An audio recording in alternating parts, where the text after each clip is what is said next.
You ever go to camp when you were a kid? I went to day camp once, and it didn't go well. Yeah. How many days did you go? I don't remember, but and looking back on it as an adult, I'm like, oh my God, I remember changing out of my bathing suit, and the counselor wouldn't let me shut the curtain and had me Male or female counselor? female, and I had to undress in front of her, and it made me, there was just something not right about it. I didn't know anything about sexuality at that age, but something wasn't right. And so, and you get home and you're at the dinner table. How was camp today? Well, la, la, la, la, and then we never went back. And I didn't get it at the time, but looking back as an adult now, having raised a child. Well, the camps are interesting. Back then, 30, 40 years ago, you had these camps that people sent their kids to because, they wanted free time. They wanted the kids to be around other kids. A lot of good, a lot of bad. Now you have so many camps for adults, which are really cool, or family camps and stuff like this. The only reason I mentioned this, a friend of mine, his wife went to her 50th anniversary of her camp. Interesting. Wow. Over 50 people showed up. Wow. It's just a really cool thing. And it's got a long name, and I don't want to butcher it because I would. But I just find we talk about meeting people. And I have a very lovely lady in my life. It's a friend of mine, his ex-wife. She's in the industry, drug and alcohol. She's got a group of ladies, 12, that she graduated from high school with. And they're all still great friends. Wow.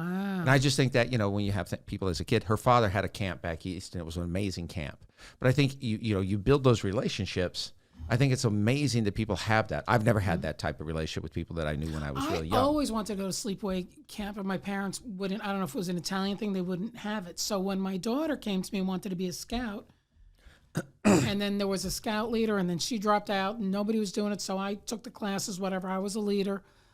But so the kids would bond more in a weekend at camp than they would all year of meetings. There's something about going away together, eating together, sleeping together. There's something. Well, you get away.